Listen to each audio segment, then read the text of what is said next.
go to get more guac at Chipotle because this man shot an employee at Chipotle over his serving size. On April 5th, 32-year-old Aaron Brown walked into a Chipotle in Southfield, Michigan to order some food and then insulted an employee when he wasn't served enough guac. Aaron was then seen on surveillance video going around the counter and packing his order with more guac until a worker knocked the guac out of his hand. That's when Aaron grabbed the 21-year-old worker and slammed him into the fridge and shot him in the knee. And while all the customers were terrified and ran out the restaurant, Aaron was seen calmly collecting his food and drove off without speeding. But Aaron didn't even make it too far. What's up, YouTube? Welcome back to the channel. How you guys doing? Hopefully you guys are doing alright, man. If you guys are brand new to the channel, you guys don't know what we do. We break down scary and creepy videos on and out on the web, from YouTube videos to TikTok videos, IG reels, Facebook, anything weird, usual, and unexplained you can find right here on this channel. Just want to thank the supporters, man, who's been subscribing to the channel, hitting that post notification bell, hitting that like button, man. You're helping us grow the seekers. I really appreciate the support, man. Let's do what we do best. Let's seek the truth. Did you know that there's a disturbing backstory to this children's book? This is Eric and Corey Richens, and they live together with their 3 young children in Utah. Eric had a renovation business, and Corey was a real estate agent. On March 4th of 2022, around 3:22 a.m., Corey called 911 after walking into her room, and according to her, she saw Eric lying on the ground, and he just looked cold to the touch. Once officers and paramedics arrived at the scene, and they did pronounce him dead. Corey stated that that night she made a vodka drink for her husband to celebrate that she had sold a house. She then stated she went to go lay down with one of her children in their room because they were having nightmares, and she returned to her and her husband's room around 3 a.m. and that's when she found Eric on the floor. An autopsy was done on Eric, and it revealed that he died after ingesting 5 times the lethal dose of fentanyl. Damn. Not long after Eric's death, Corey had published a children's book called Are You With Me? And this was catered towards children who were grieving after losing one of their parents. Investigators ended up looking through Corey's phone, and that's when they saw text messages between her and another person finding drugs for them to poison Eric. This was not the first time that Corey tried to poison Eric, just the other times she just did not succeed. What? Supposedly Eric wanted a divorce from Corey, and just a few weeks before his death, he has changed his will and life insurance policy. Eric had told his family many times, if something happens to me, it's my wife's fault. Corey was arrested and is currently sitting in jail waiting on trial. A story that just continues to keep me up at night is what happened to the Yuba County Five. 1978, there were 5 men that were coming from a basketball game in Chico back down to Yuba City in the middle of the night. Now, all 5 of the men suffered from mild intellectual and psychological disability. Never gonna know why they did this, but for some reason, when they were on the highway, they got off of the highway and went onto a dirt back road in the Plumas National Forest. You know, is that for whatever reason, they eventually got out of their car and started walking on foot. And they vanished. Police eventually found that car and they expected something's wrong with this. Not the case. The car had gas and it was working fine, so why did they get out of it and walk through the woods? Nobody knew what happened to them until eventually somebody stumbled into this cabin. Quick before I get into it, if you want the full episode on this, you can listen to it on Creep Time, the podcast. Inside that cabin was the body of Ted Wire, and he had lost 80 pounds. Didn't make any sense because the cabin was full of food. Eventually they found everyone's body except for Gary Mathias. This 74-year-old woman. What the hell happened, man? Like they said, they just went on a dirt back road and just started walking. And they just found him in a cabin? Something more to that case, man, that we didn't know about. I have to deep dive into that one. Woman robbed the bank after she was scammed of her life savings. This all happened in Ohio when Anna Mayers walked inside a credit union with a face mask on and demanded that the bank teller give her money while she threatened them with a gun. She ended up only taking $500 and then she got in her car and drove off. It only took police 2 hours to find Anne in her home, and when they arrived, she was gardening and pretended like she had no idea what was going on. She eventually admitted related to the crime, and it turns out that Anne was recently scammed out of thousands of dollars online and owed a lot of money to family and friends. And because of that, she became pretty desperate and felt like her only way out of this mess was to rob a bank and thought that she would get away with it. Her sister also told police that Anne was going around telling family members that she was going to do this, but everyone thought that she was only joking. She was charged with aggravated robbery with a firearm and tampering with evidence and is being held on a $100,000 bond.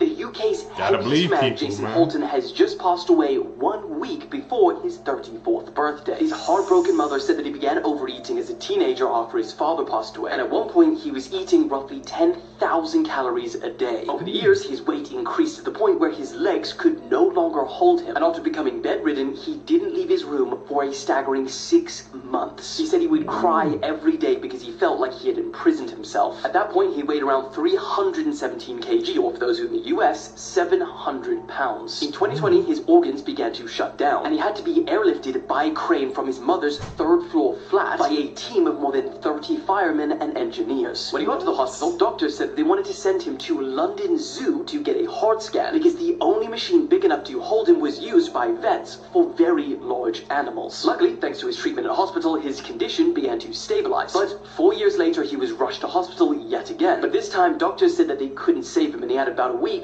left to live. The coroner's report stated on Tuesday he died from organ failure and obesity at only 33 years old. Man, he was young.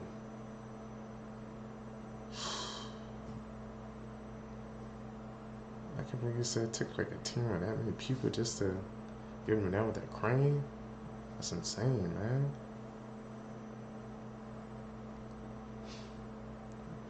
Be careful what you eat. This woman got 0 prison time after stabbing her boyfriend 108 times. In 2018, 26-year-old Chad O'Melia's life was savagely taken in his apartment in California by his girlfriend. 33-year-old Bryn Spetcher says that on this day, she was tricked by Chad into smoking a highly potent strain of marijuana, which caused her to go into psychosis. She says that she remembers immediately walking into the kitchen and grabbing several knives and stabbed her dog before going after Chad and taking his life. Bryn then turned the knife on herself and attempted to take her own life before police arrived. And authorities also said that it wasn't easy restraining Bryn and that the taser didn't even work on her. Now, Bryn's defense argues that she reacted this way because she only smoked less than 6 times in her life, which that combined with the high potent marijuana explains why she took her boyfriend's life. Bryn ended up only receiving just 2 years of probation, 100 hours of community service, and no prison time. This pastor... That case, man, is freaking dangerous, man, because it can kind of set a precedent, man, if somebody didn't, you know, take that type of, you know, material before or something like that, something happens, they just don't have no freaking responsibility to it, man. That's why I said, just stay away from those type of things, seekers, because, you know, like drinking and doing that, man, activity, it could change it. It could change it to a whole different person. That's why me personally, I try to stay away from that stuff as much as I can, because that just ain't me. Being accused of unaliving his own wife. This case is currently ongoing, but it's been so highly suggested, so this is what we know so far. On April 28th, Pastor John Paul Miller made the shocking announcement at the end of his church service that his wife, Micah, had unalived herself. He then asked everyone to leave quietly and not discuss his wife's death. Micah's family and friends do not believe this cause of death and have taken to social media with the hashtag Justice for Micah. John Paul also wrote Micah's obituary where he talked mostly about himself, not even Micah, who was the one that passed away. He also painted their marriage as like a perfect relationship, which is really odd considering that Micah filed for divorce and a restraining order against her husband only days before her passing. The weeks prior to Micah's passing, she was sharing on Facebook about abusive relationships and really just hinting that something wasn't right.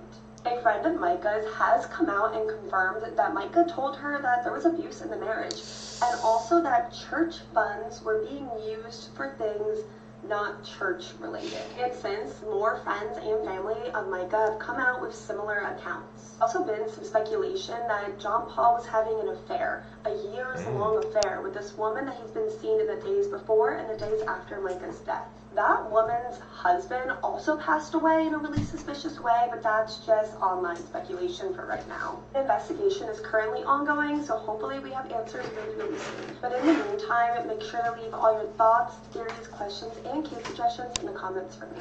The FBI caught a serial killer whose goal was to become a beast or an animal, specifically a bear/saber-toothed tiger hybrid. He had built himself a beast suit that he was using to maul his victims. When the FBI was originally looking at the bodies of the deceased, they thought it was a regular animal mauling. However, they soon realized it was fossilized skulls that were making these impressions. This led them to investigate Randall Tier, a man who was working at an anthropology department at a museum. He engineered the suit himself at his house, and he used parts of bones that he was stealing from his museum job. However, Randall Tier is also a victim in this situation, because when he was younger, he was seeing a psychiatrist for these urges that he was having to become a beast, but his psychiatrist was none other than Hannibal Lecter. Hannibal Lecter is far from an ethical psychiatrist and actually used psychic driving to make Randall Tier become the beast that he is today. He actively encouraged Randall's urges to become a beast and even gave him ideas on how to do this and how to be sneaky about it. And that's another reason why Hannibal Lecter is so evil, and I make this point all the time. Because Hannibal Lecter is not just a serial killer, he's not just eating people, he is actively incubating other serial killers as his career goes on as a psychiatrist. How far would you go to get more guac at Chipotle? Because this man shot an employee at Chipotle over his serving size. On April 5th, 32-year-old Aaron Brown walked into a Chipotle in Southfield, Michigan to order some food and then insulted an employee when he wasn't served enough guac. Aaron was then seen on surveillance video going around the counter and packing his order with more guac until a worker knocked the guac out of his hand. That's when Aaron grabbed the 21-year-old worker and slammed him into the fridge and shot him in the knee. And while all the customers were terrified and ran out the restaurant, Aaron was seen calmly collecting his food and drove off without speeding. But Aaron didn't even make it too far, since this Chipotle was located across the street from the police station, and he was arrested. He was charged and was being held in the Oakland County Jail on a $20,000 bond, and all for some guac. For some guac, really? People need to really think their priorities, man. When I be hearing cases like that, like over these small items, it really makes you think how like people just over exaggerate over the smallest things, man. Always amazes me, bro. Over some damn guac? Really? You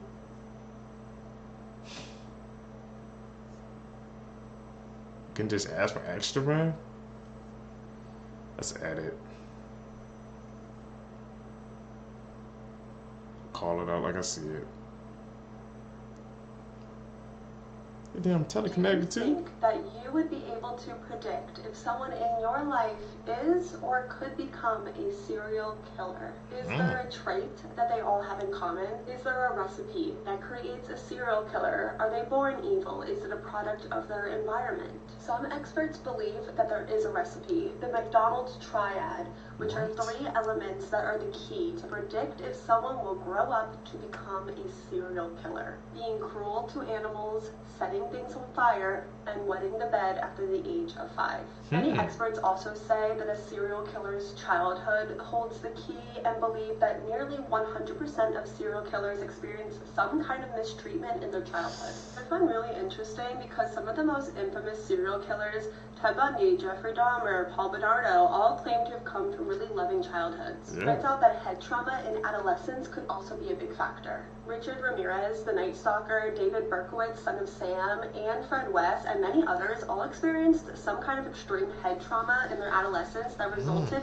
in a change of behavior. So it's pretty well known that the majority of serial killers are white men between the ages of 25 and 34, but did you know a majority of serial killers are from the United States? By like a ridiculous majority. These statistics are so scary. For my astrology girlies, most serial killers are either Virgos or Geminis. New York is the state with the most serial killers, and most serial killers are born in November than any other month. Statistically, you are more likely to become a serial killer if you're the eldest child, and the least likely if you are an only child. Also more likely to become a serial killer if you are left-handed. What do you think makes a serial killer? Do you think it's genetics or bad childhood, or just because they are left-handed? And is there anyone in your life that maybe you're looking at a little bit differently now? Let me know in the comments. Maybe it's a combination of all of them.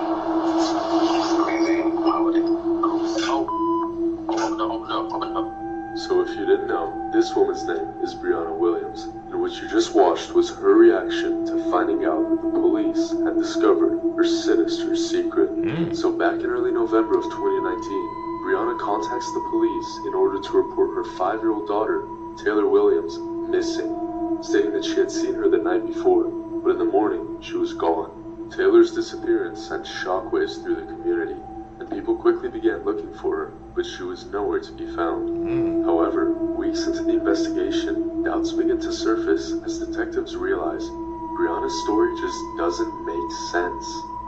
Then, all of a sudden, Taylor's remains are found 400 miles away from her house, with investigators ruling that her cause of death was starvation, meaning Brianna had unalived her.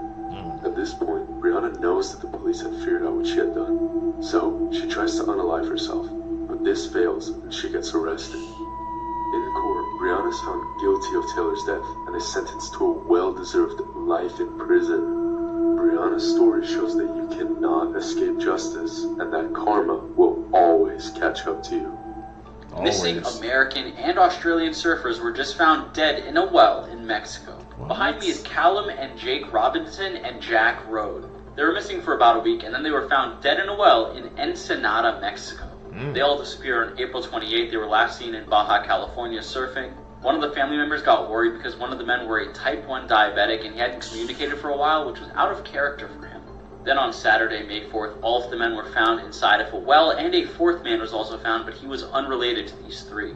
Apparently, the 4th random man's body had been there for a long time, so I'm assuming this is kind of a reoccurring thing that was happening. They were killing people and stuffing them in the well here. Police believe these men were killed by thieves trying to steal things from their trucks, such as tires, catalytic converters, stuff like that. All 3 men were fatally shot and dumped inside of the well. And 3 men in connection with his death have been arrested. Names have not been released yet. And apparently this well was boarded up, making it nearly impossible to find. Let me know what you guys think about this story in the comment section below. And as always, these videos are for informational purposes only. I've been hearing like things, man, about like tourists, how they gotta be careful, you know, when you go out to different countries, especially because you never know what could happen, man. Somebody's watching you, they know you coming from a different place, and they just straight targeted you, and look what happened, man. There were some surfers just trying to go out for a good time, and a tragic ending, man. Gotta be careful nowadays, seekers. Sad but true.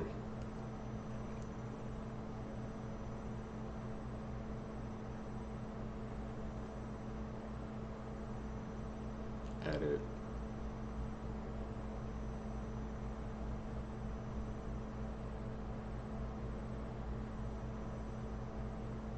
Warning, viewer discretion is advised.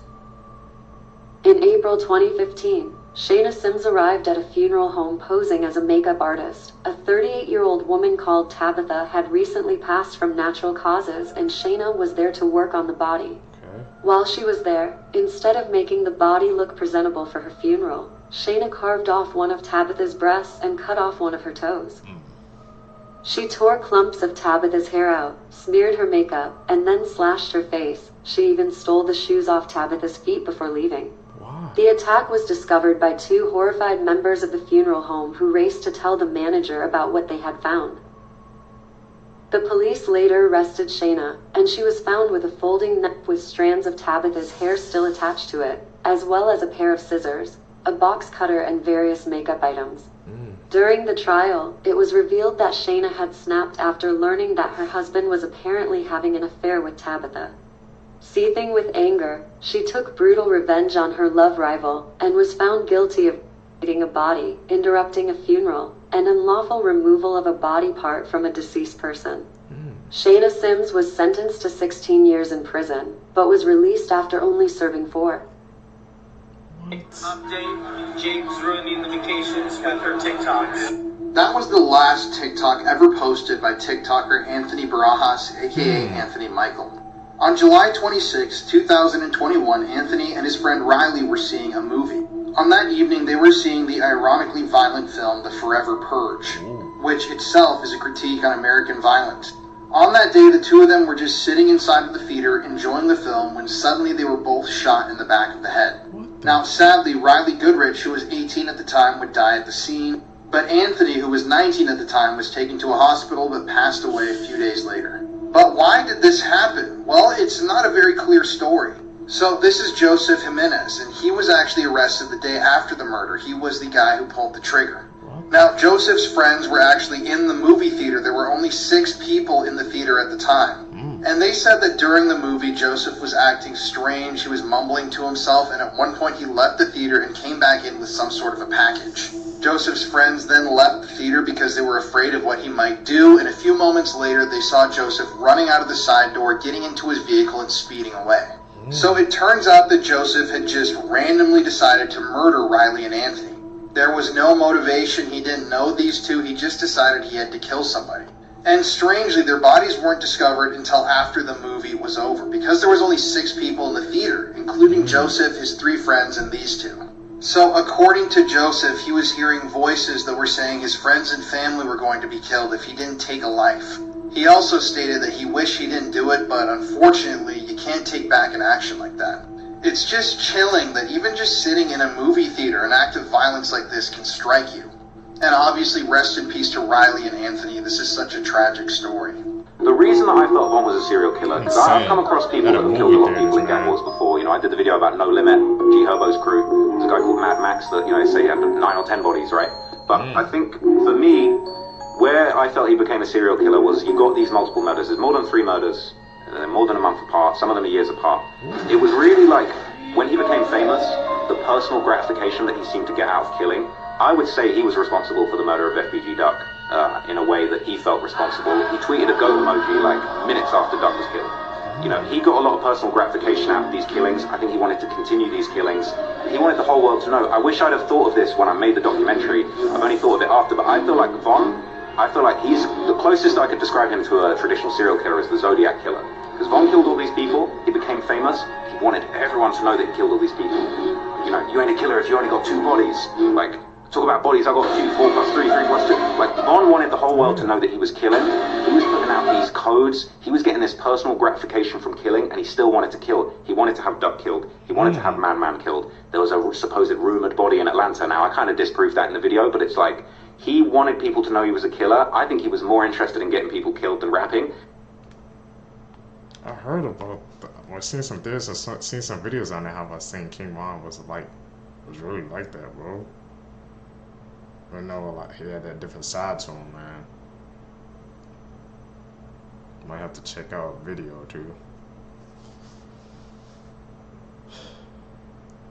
What do you guys think? Believe that about King Von? Here's what Baby Reindeer didn't tell you. Unless you've been living under a rock for the past few weeks, you will probably have heard of Baby Reindeer. It's a new series on Netflix, which is a harrowing account of abuse and stalking. Now, it's told by the actual victim in this case, who plays himself. However, there are a few things that have been missed out. Now, Richard Gadd, as I said, was the victim in this case and told the story by playing himself. But Richard was actually a lot more successful than he gave himself credit for in the drama. He featured as an actor on Outlander and Click, and he also more recently co-wrote an episode of Sex Education. Obviously, we know Martha's real name and identity were left out of the series. Richard also intentionally changed elements of her character. He said that he wanted to change bits of her life, as well as obviously using a different name for her in the series, so that she wouldn't be hounded in real life. He actually wanted to prevent people from harassing the real stalker. Another element that was left out of the story were exactly how many messages his stalker left for him. Now, Richard has since stated that there were over 41,000 emails, 744 tweets, and 46 Facebook messages from 4 different Facebook accounts. He stated that the total length of all of the voicemails that the real Martha left for him totaled over 350 hours. Damn. She also sent him 106 pages of actual physical letters, which we never saw in the series. Richard stated that not only did his stalker send him emails, Facebook messages, and tweets, she actually also sent him physical gifts. These gifts included an actual baby reindeer toy as a present, and she also sent him sleeping tablets and boxers.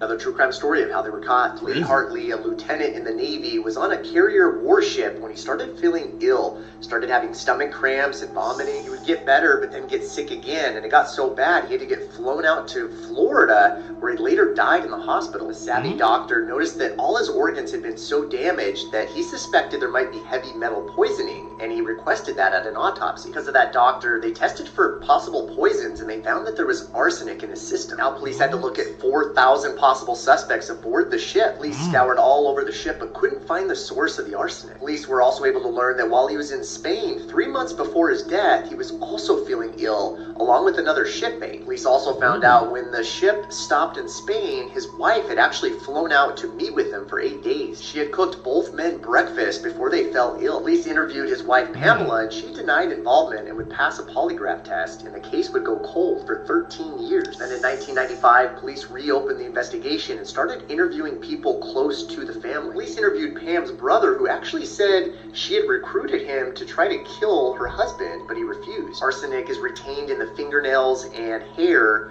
of victims longer, so forensics were able to look at a strand of his hair to get a timeline of when he ingested the arsenic and how long he'd been exposed to it. Police determined that his wife Pamela sent him care packages when he was on deployment, and through those hair samples learned that he first got ill just a few weeks when he was on his deployment. He was then sick in Spain when his wife was there. Police believe the victim consumed baked goods from his wife while he was on ship and continued to fall ill before he was hospitalized. Police also noted that Pam visited him in the hospital in Florida, and the arsenic samples spiked yet again while she was there with him. Police interrogated Pamela and confronted her with the evidence and information, and she quickly confessed. She told police she loved her husband so much she didn't want to break his heart by getting a divorce. What's crazy is she was charged with second-degree murder, would get a 40-year sentence, but would be released after 16 years. But that was how she was caught.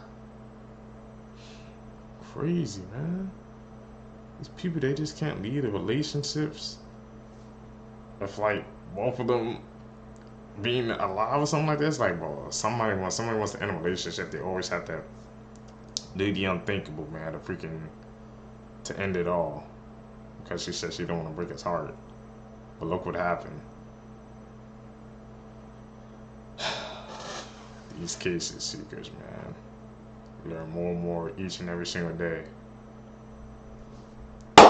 If you guys stay with me to the end of the video, if you're a truth seeker seeking the truth, I really appreciate the support, man. Like I said, guys, if you guys want me to react to other different TikTok clips, man, like I said, guys, follow me on my social medias, and you guys can send me the clips in my DM so I can incorporate them into the next video, man. If you guys want me to check out some more stuff, like I said, I'm also working on making a Discord, man, but it's more complicated than I thought, but I'm trying to work through it. So at least if you guys don't want to send me it on my social medias, I can make up the Discord and you guys can send it there. But we're growing seekers. Really appreciate the support, man. We're gonna keep going. I'm uploading daily this whole month, man. So we need it. I want to see some clapping emojis in the comment section down below, man. So you guys support. You guys gonna catch you in the next one, man. I'm out. Peace, seekers.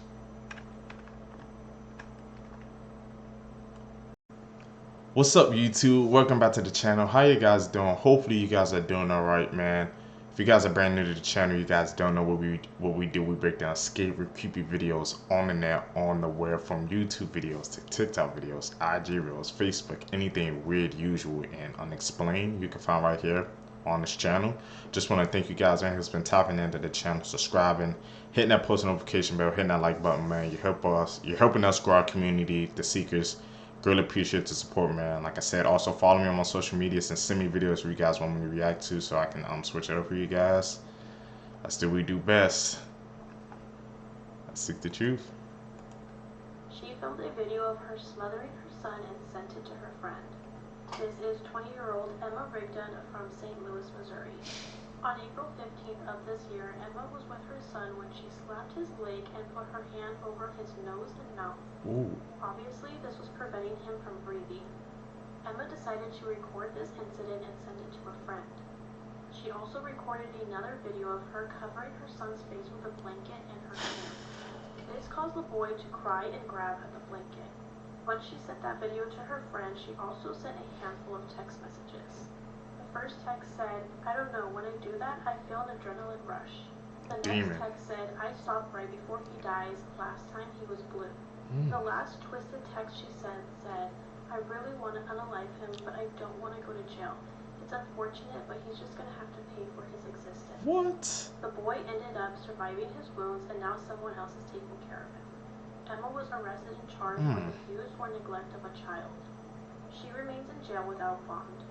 This man is the most dangerous prisoner in the world. You won't believe what he did. A couple had just bought a brand new house that they moved into to start a new chapter in their lives. However, the first night that they moved into the house, they began to hear noises in the basement. The couple then decided to check the basement. When they got down to the basement, they saw this scary man immediately. They called the cops, describing what he looked like. They described him as over 6 foot tall and looked like a monster while on the phone with the police. The phone mysteriously hung up. The couple then began to scream for their lives, but you never believe what he did to them.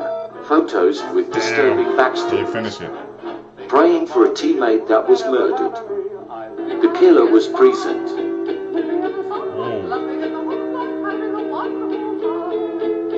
Same and Guna preparing for rescue.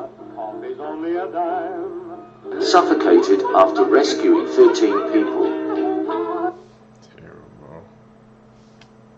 That's crazy, man. Like I said, these pictures and stuff, man, that we see, it always, like, gets my mind turned, man, when you look at a picture and, like, you really don't understand the backstory behind it. It can seem all innocent, and it's really like a dark history behind it. That's why you gotta pay attention, man, to the details. The picture, it tells a story.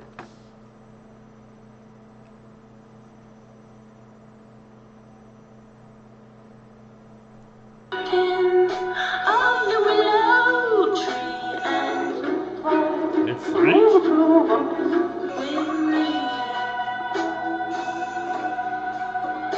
Creepiest urban legends in the world. It's disturbing.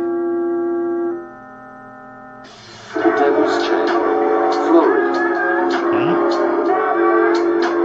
According to the locals, if you sit in this chair and leave a beer on the step, it will whisper torturing messages to you. Only one person has attempted this. Have you ever wondered what happened on this exact date 300 years ago? Well, this is what happened in history today, part 1. Up first, on July 20th, 1969, Apollo 11 landed on the moon. It was carrying Neil Armstrong and Buzz Aldrin, who would become the first humans to walk on the moon. Next up, on July 20th, 1793, Scottish explorer Alexander Mackenzie completed the first European east to west crossing of America north of Mexico. It's crazy to me that on this exact day a couple hundred years ago, people were exploring the land that we call home. Next up, on July 20th, 1881, Sioux Indian chief Sitting Bull surrendered to the U.S. federal troops. Sitting Bull was an Indian tribe leader who led his people during years of resistance against United States government policies. He surrendered in exchange for amnesty for his people. Finally, on July 20th, 1917, the World War I draft was held. Secretary Baker, who was blindfolded, drew the first number from a bowl, followed by many other numbers over the course of 16.5 hours, and every number was a different man. And believe it or not, but on that day, 1.3 million men were called up for the draft. This literally happened on this exact day a little over 100 years ago. It's crazy, man, how many incidents happened on July 20th, man. I mean, I don't know, there's a type of energy going around on that day, something like that, bro. I'm really gonna have to check out those events to actually make sure that they happen. See, because you can do that as well, man. It seems like July 20th, we're gonna have to mark that date in our calendars. It looks like some big stuff goes down on that day.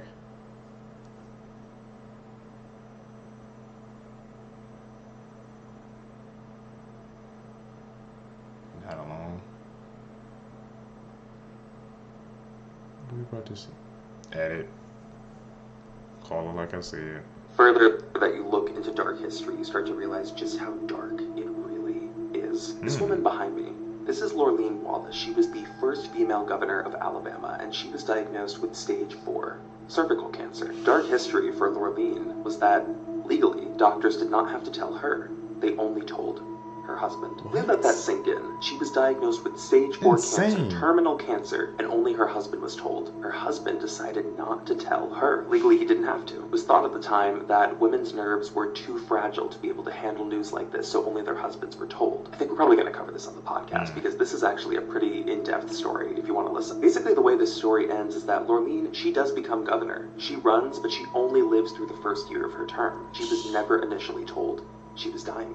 Fun fact. That's insane. Most of the thermostats found in office buildings are fake and only there to trick workers into thinking the temperature has been changed, but really they don't do anything. Whoa. To keep things as efficient and cost-effective as possible, most buildings have been converted to automatic thermostat systems, where sensors are placed in the building that read the temperature in the room and then turn on the heat or cooling whenever the temperature gets out of range.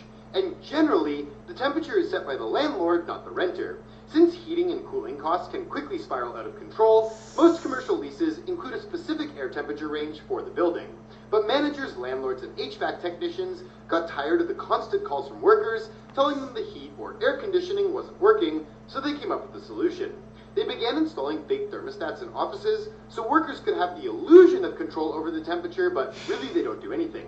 And one HVAC technician estimated 9 out of 10 office thermostats are fake. The craziest execution methods. Part 8. The nitric acid bath. Heavily used by ISIS in Iraq, but there are reports of it being used in other Middle Eastern countries. Bound to other prisoners and placed inside of an iron cage. You were then slowly lowered into a vat of nitric acid. Nitric acid is a colorless liquid highly corrosive to the human body. The scariest part is, they don't completely submerge you. They dip you in and out just enough to dissolve your organs. Fuck that. These are some extreme... That's a bad way to go out. Seekers. Couldn't even imagine that.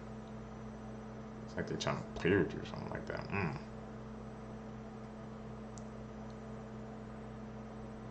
Edit. Blood-curdling facts that you wish you never knew. Part 21. This photo shows an 8-month-old Zhao Bao who was lucky to be alive because his mother stabbed him 90 times after he bit her while she was breastfeeding him. The world's scariest haunted house, McCamey Manor, requires you to sign a 40-page waiver and undergo a physical and mental evaluation. If you manage to make it through the house, you could win $20,000. But to this day, no one has ever made it through. The little girl who voiced Ducky in The Land Before Time was shot to death by her father, who then committed suicide. Roman Emperor Nero had a boy castrated, dressed him up as a bride, and married him, all because the boy looked similar to his previous dead wife. A 46-year-old man found and attacked a 13-year-old boy because the kid was killing him too many times in a game of Call of Duty. 4 scary... That last one takes the kid. Just because he was getting his freaking butt whooped in Call of Duty, he decided to take it to that extreme, bro. You can't even play games nowadays, Seekers, man, without somebody trying to hunt you down because they mad at you. That's what we're coming to, man. That's like, be careful, man. If y'all talking on those Call of Duty lobbies, those are one of the most dangerous places to be in. Facts about nights in Islam. Number 1, you die every night. According to this verse of the Holy Quran, every night when you go to sleep, your soul is removed from your body. If it is written that you will live, your soul will return in the morning when you wake up. But if it's written that you will die, your soul will stay with Allah and you will pass away in your sleep. Number 2, jinns at night. The barrier between our world and the world of the jinns is weakest at night. This is when jinns and dark creatures cross through, possessing and harming human beings that may still be awake. So if you're up beating your schlong at 3 a.m., watch out. Number 3, dogs at night. According to this hadith, if you hear a dog barking at night, seek protection from Allah because they can see what you cannot. And number 4, lock your doors at night. According to this hadith, if you lock your doors, shaitan will not be able to enter your home. Be careful at night. We're gonna check those out, Seekers, man. Dark Fox and Islam? Scary things you never knew. The last one is shocking. Taylor Swift was one celebrity that said she was concerned with climate change. But funny enough, her private jet emits more carbon in a single trip than your car does in your entire lifetime. And that jet has flown over 200 times in the past year. This is supposedly where you'll be in the next 5 years. Comment down below what your month says about you. The United States has about 6 nuclear weapons that are still missing. And nobody knows where they went or who has them. A man had donated his mother's body to scientific research when she had passed away. The research facility then sold the body to the U.S. Army for $5,000. The Army then strapped it to a chair and blew it up with explosives. Would you rather spend one night in this bathroom or kiss the third person that appears when you click share and then more? If you Google Halloween Google 2022, a scary multiplayer game will pop up that you can play with your friends. Go try it and let me know if it works for you. Before we get to the last scary thing, please support my page by clicking the follow button for more interesting posts every day. Ducks sometimes become cannibals due to boredom. Yeah, they're not so cute now. What's worse is this behavior starts as early as 4 weeks old. What facts surprised you guys the most, man? I think it was about those missing news, bro. I'm surprised I didn't make like national news. What the hell going on?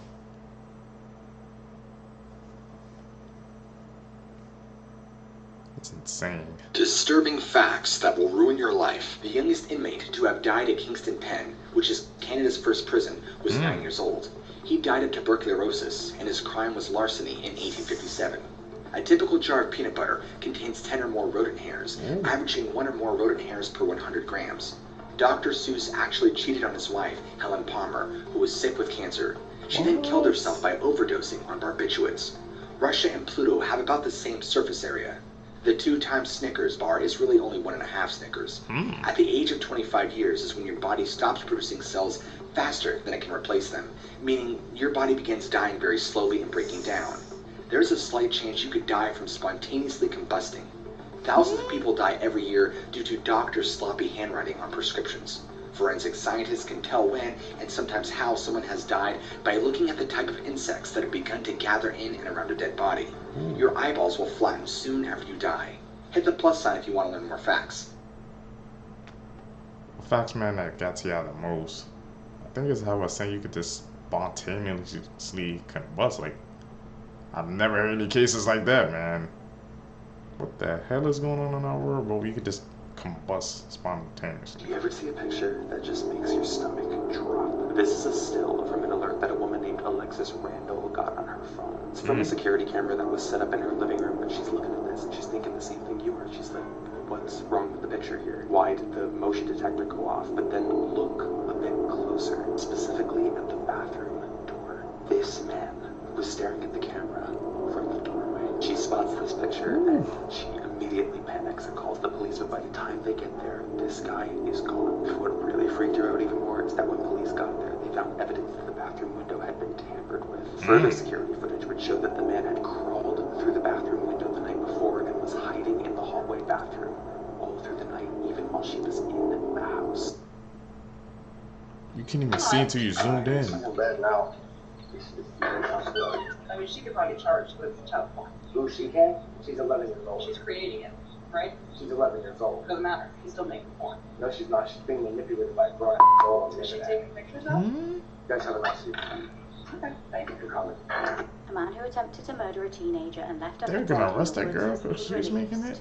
It's a miracle that Ashley Reeves survived an attempted murder, but now her attacker is walking free.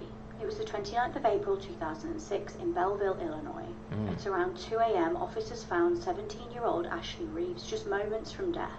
She'd been left in the woods to die for over 30 hours. Paramedics rushed her to hospital and placed her in an induced coma. She was actually in such a bad way that they'd initially thought she was dead. 2 days prior to this, Ashley told her parents that she had an interview to attend. She was in a relationship with a boy called Jeremy Smith at the time, and she took his car to drive herself to the interview. When she didn't come home, her parents were extremely worried. They called authorities and began the hunt. Officers later discovered her boyfriend's abandoned car, and inside were a change of clothes that Ashley had taken to change into after her interview. That's when they discovered Ashley nearby. She'd been strangled with a belt and had her neck broken, but miraculously she was still alive. Police discovered a man named Samson Shelton was the last person to contact her. He was her teacher and a professional wrestler. They arrested him on suspicion of attempted murder. He changed his story multiple times before eventually admitting to strangling the poor girl. He said he broke her neck with his arm. He said the pair had gotten into an argument over a relationship they were having. He said they had sex, and then after the vicious attack, he had thrown her into the woods. He was sentenced to 20 years in prison, but has recently just been released on parole after serving just 17 years. It truly is a miracle that Ashley managed to survive this attack, and her story was made into a movie named Left for Dead: The Ashley Reeves Story. Disturbing facts from history you wish you didn't know. One of the most horrifying true stories you'll ever hear has to be that of Russia's Cannibal Island. In the summer of 1933, thousands of Russian citizens were rounded up by police and sent to live on a tiny, swampy island in Siberia's Oba River. The plan was for the deportees to construct a special settlement as part of Joseph Stalin's new social engineering plan to rid Moscow of all undesirable elements. In May, the first 3,000 prisoners were dropped off by barge on Nazino Island. They were given no tools, food, or shelter. These were mostly city dwellers who had no farming experience or any skills for surviving outdoors. In a short time, the weather conditions quickly deteriorated with rain, snow, and freezing winds sweeping over the island. Even still, more barges kept coming, dropping off even more people. Guards patrolled the icy waters, threatening to shoot anyone who tried to escape. For a while, every 4 or 5 days, they would drop off sacks of moldy rye flour as the only food source on the island. The inhabitants would take the flour to the river, mix it with water and drink it. Eating it dry was nearly impossible. Accidentally breathing the flour in its original state could be suffocating. Early on, many people lost their lives by freezing. Some burned alive by sleeping too close to the fires. Others became ill from drinking the brackish water. Things grew far worse for the survivors once starvation set in. Soon, the strongest of the island's prisoners began hunting the weakest members for food. Rumors quickly spread back in Moscow that the island's prisoners had begun eating each other. The experiment ended just 13 weeks after it had begun. Soldiers were sent to evacuate the island. What they found when they got there is beyond a nightmare. Corpses stripped of their flesh littered the tall grass. Skeletal limbs and human organs were discovered hanging from trees.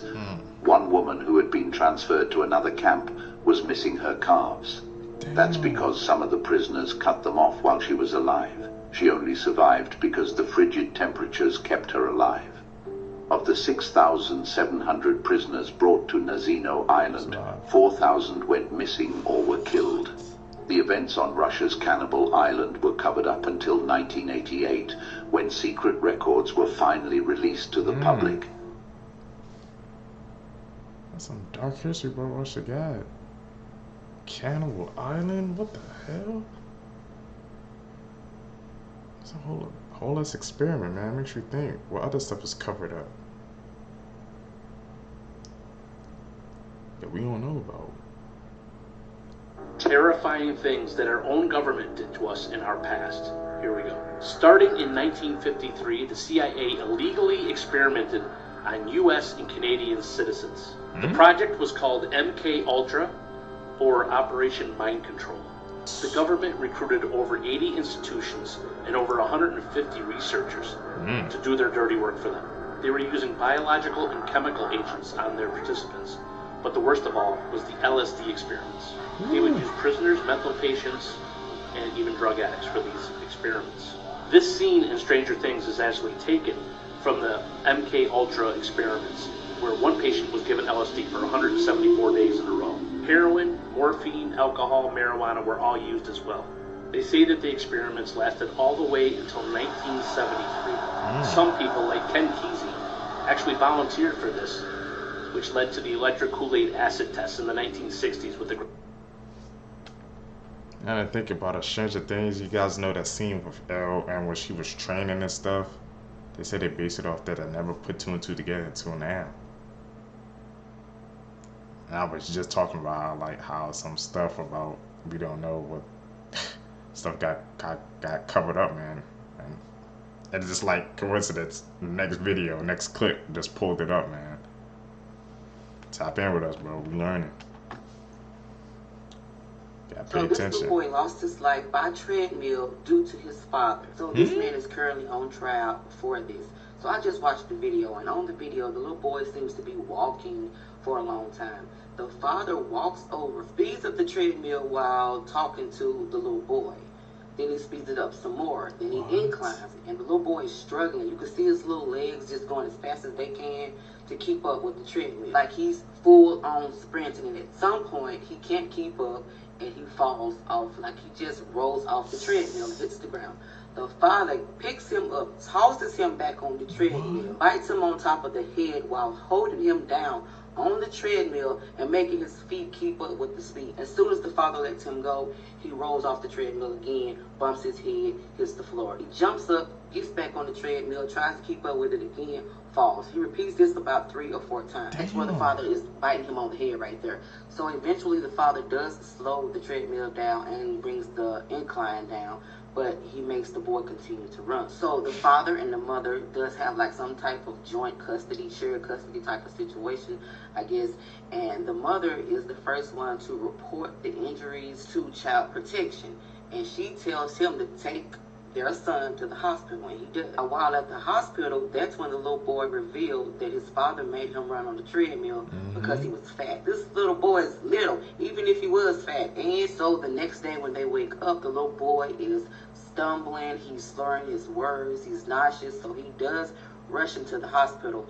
And while they're getting a CT scan, the little boy has a seizure, and they have to take life-preventing measures, and they were unsuccessful. The little boy did pass away. Now, the autopsy revealed that there were blunt force injuries. It was cardiac and liver contusions, sepsis. There was lacerations on his heart and liver. Now, if you go to YouTube and watch the video, because his father is currently on trial, and it shows the video, y'all see how hard this little boy kept hitting that treadmill when he fall, and the way his dad would put him back on there, you will see why he had the injuries that he had. And they have offered the father a 30-year plea deal, and he turned it down. They got footage. I'm glad he turned it down. He's gonna get even more time. Things humans were never meant to see. Man transforms into real werewolf. Okay. Let's see.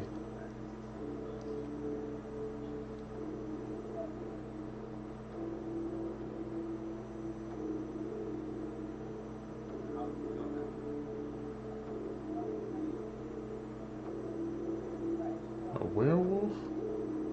We don't see nothing yet.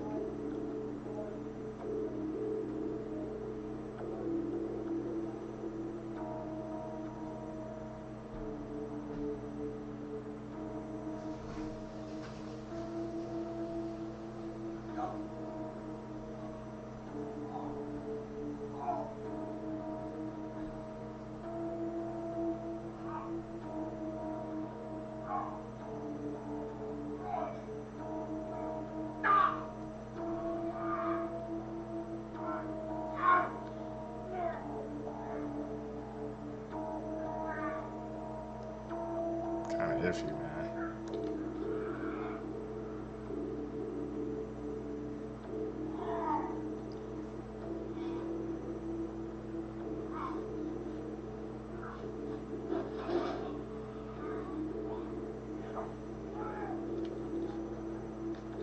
You believe there's secrets?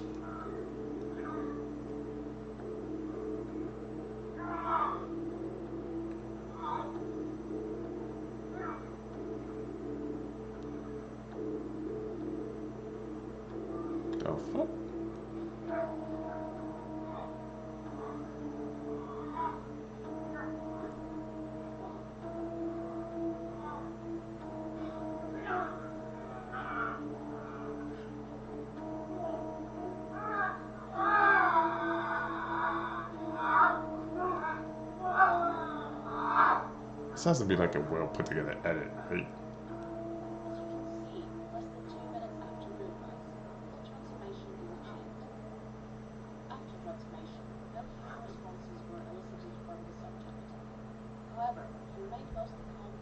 What the fuck?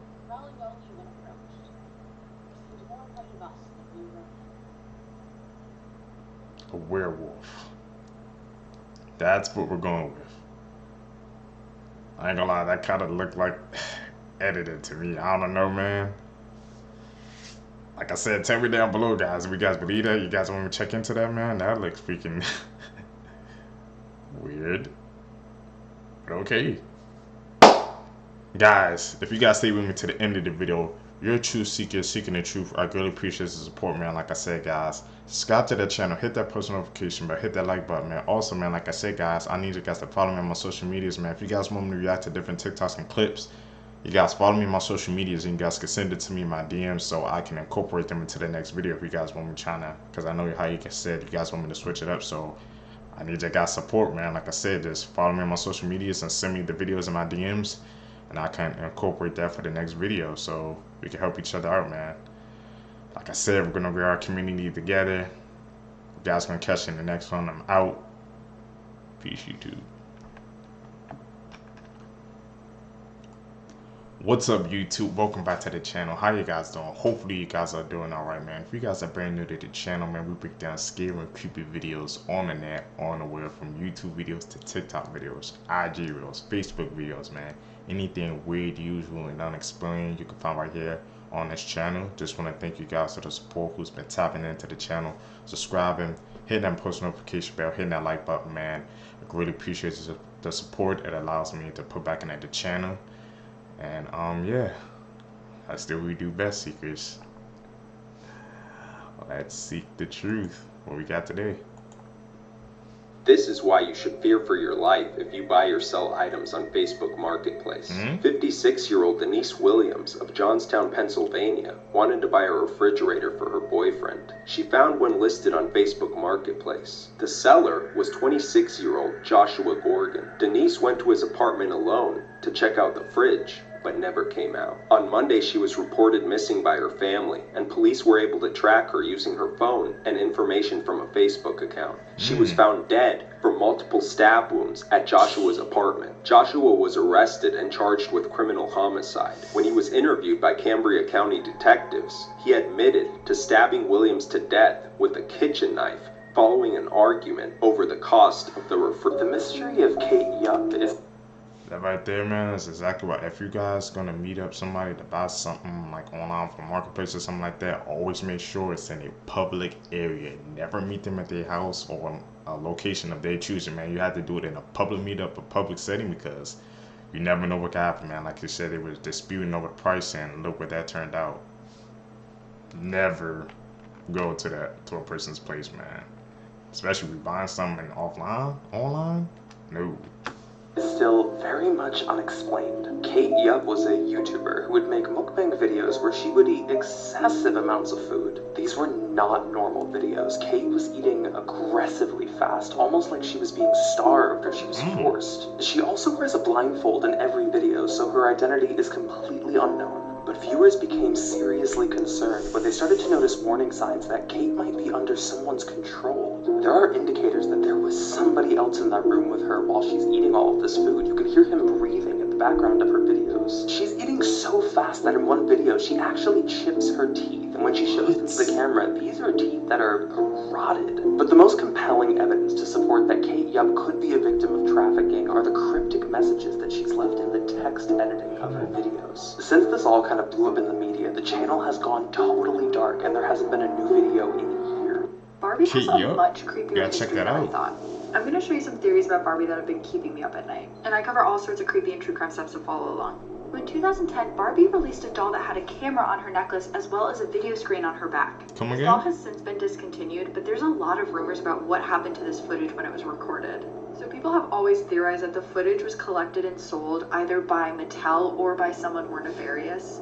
And it's been mentioned how easy it would have been for hackers to collect and sell all this data. The FBI even put out a statement about it.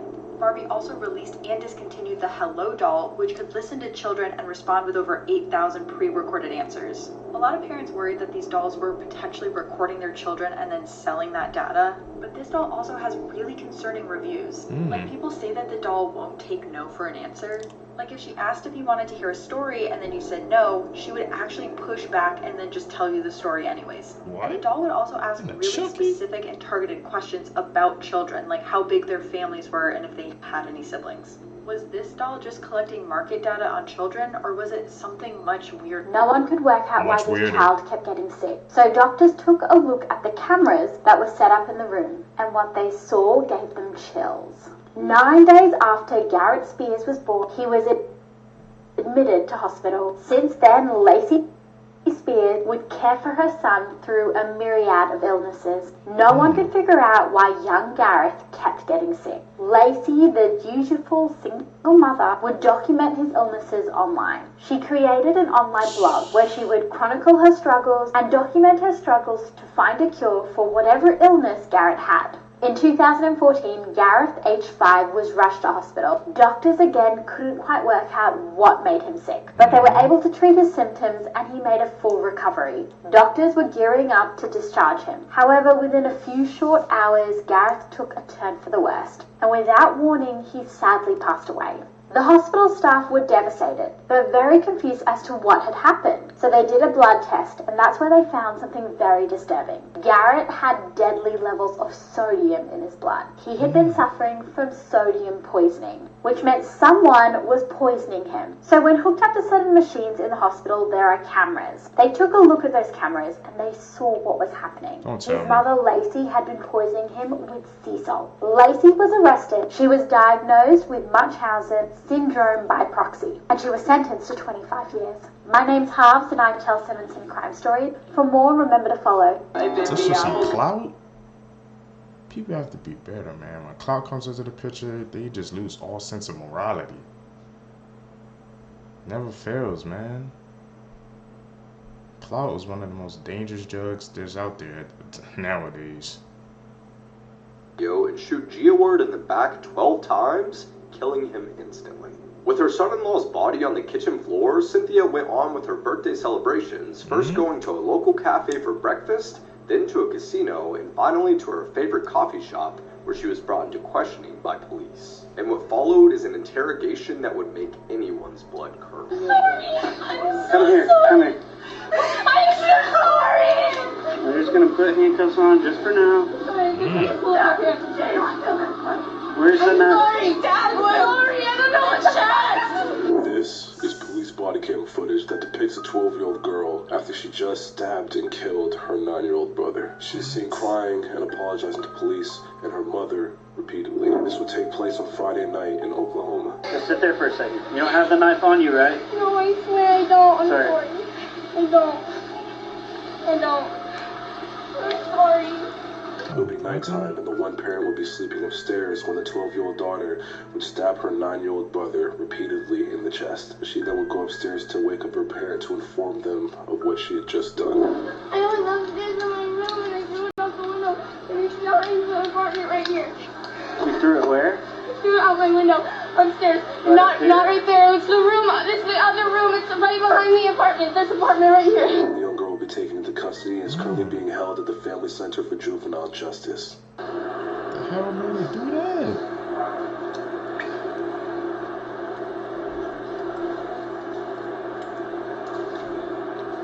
See how we looking around? Yeah. So this is death row inmate Taylor Parker, who went to extreme lengths to cover up her lies. She even killed a pregnant woman in order to steal the baby from her womb, just to prove she was really pregnant. So picture here we have Taylor and her boyfriend Wade, and what appears to be a baby bump. Well, what later is found out is just an actual prosthetic baby bump, not a real one. She was covering up this entire time, pretending to be pregnant so that Wade would not leave her. Now, she couldn't have gotten pregnant because she had a hysterectomy several years earlier, but Wade was unaware of this. Well, that's where Reagan comes into play, because Reagan actually was pregnant around the same time that Taylor said she was pregnant. And she knew Reagan because she had been a photographer at Reagan's wedding. Now, Taylor's perpetrating this lie the entire time. So even holding a gender reveal party and going to ultrasound, sending fake images to her boyfriend. He never gets to go into the doctor's office. She keeps telling him, oh, sorry, it's COVID. You're not allowed to go back there. So he begins to grow a little suspicious of the whole thing, especially after when the day she was supposed to be induced, his house catches on fire and a bomb threat at the hospital they were supposed to be induced at occurs. And then she becomes 3 weeks late on her pregnancy. That's when Wade's mother pulls him aside and says, you know, I actually think you're onto something. She's probably not pregnant. Wade confronts her once again about the whole thing, and she says, watch, I'm going to get induced at a hospital in Oklahoma, and you will see. So Friday, she sets up an appointment to be induced. So that morning, Wade actually goes to a hog sale because he was supposed to go down to this sale about 4 hours from their house, come back, drive her to the hospital, and watch the baby be induced. Well, ends up being that he goes there, and it was a false. She had set this up for him to actually go to this hog hunt so she could go see Reagan and murder her, and she does. Sadly, she goes over to her friend's house, attacks her, stabs her with a scalpel that she had over 100 times while her little daughter is standing right there. Then she cuts open her stomach and extracts the baby from it and rushes towards the hospital. She gets pulled over for speeding and says, hey, look, I just had this baby. It's unresponsive. Help me, help me. She had actually tucked the umbilical cord into her pants to make it look like the baby was still attached to her. But the hospital staff begins to grow suspect as she refuses to be checked at all, and the baby shows up dead, and they actually heard that there was a baby that was abducted from another murder victim after the mother of Reagan showed up and found her daughter with 100 stab wounds. Sadly, at court, all of this web of lies comes out. Reagan and the baby were killed. She was sentenced to murder and sentenced to death in Texas, where she currently sits on death row awaiting execution. So, update on the election. One of the most freaking bizarre cases, man, we heard, man. And it just goes to prove when a person is lying, man, they spinning those webs, how they would just try to do anything to cover it up. Like, she went to the extremes. Just because, like I said, that boyfriend and then boyfriend moms were catching on that, hey, like, you probably not pregnant, like, you was on to something. And look what she did. Liars can be one of the most dangerous, unpredictable people in the world, seekers.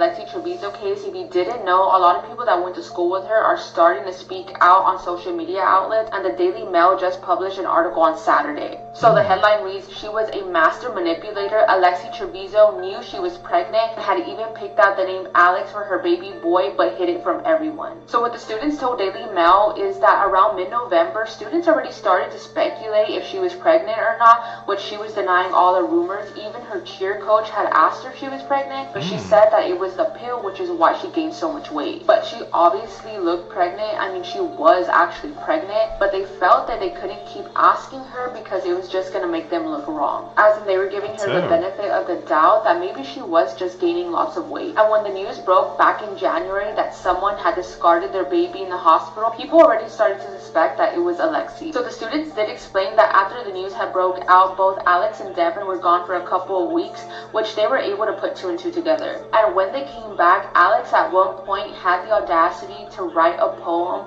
called People Talk, basically addressing all the rumors that were going on about her. The reason they also said they couldn't just come out and talk about what was actually happening is because the school was threatening them if they were to talk, they were going to be suspended and not be able to participate in the graduation ceremony. She is currently out on a $100,000 bail and awaiting trial on September 11th. Oh my God, you People guys! talking This is about the probably truth. the biggest story in true crime today, or it probably will be for the next week.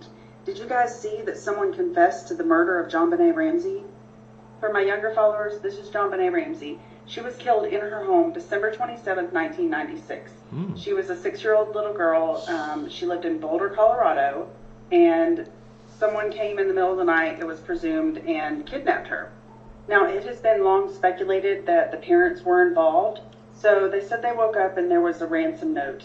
They were very well off. And I've heard theories also that the son was involved. He was roughly her age, maybe a couple of years older than her.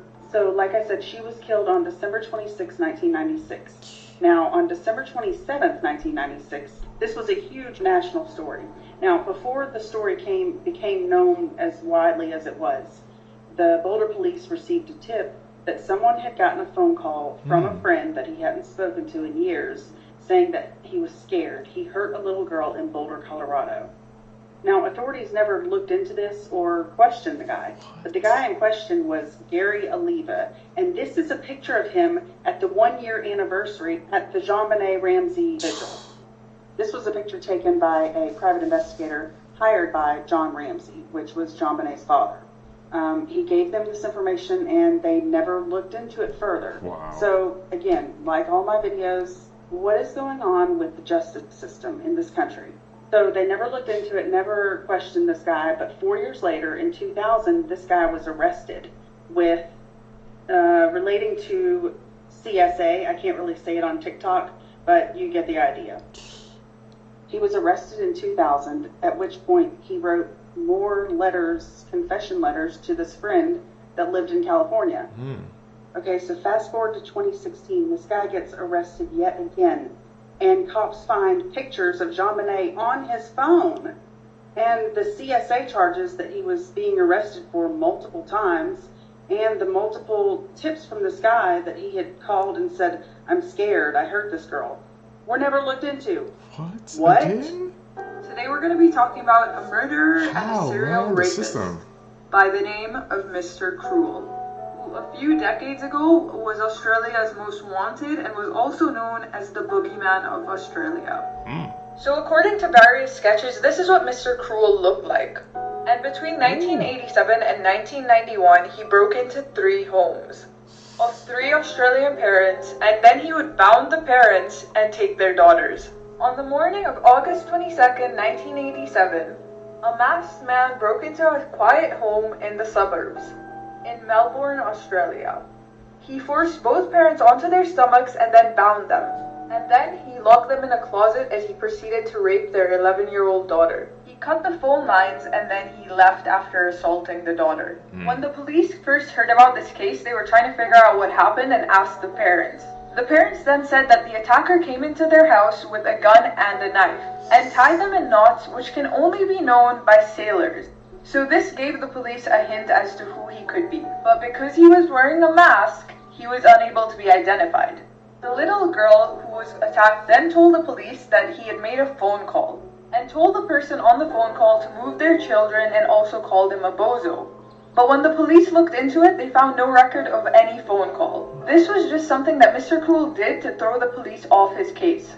He was doing this to purposely confuse investigators. And that's when he went for his second victim, Sharon Wills, who was 10 years old. Just days after Christmas in 1988, John Wills, his wife, and their 4 daughters were asleep. And this house was a couple of miles away from where the first crime took place. Wearing dark blue overalls and a dark ski mask, Mr. Cruel came back. He held a gun to the father's head, and just like the previous crime, rolled the parents onto the stomachs and bound them and gagged them. He knew Sharon Wills' name and woke her up. He then blindfolded her, gagged her, and took her away, and fled the house with some of her clothing the next morning. By the time the father got help, it was too late. Mr. Cruel was gone, and so was Sharon Wills. But 18 hours later, a woman stumbled upon her. She was dressed in a green garbage bag, standing on the street a quarter after midnight. Because she was blindfolded throughout the assault, she couldn't give much information to the police. But Mr. Cruel made sure to wash her body and cut her fingernails and floss her teeth, so there was no forensic evidence available.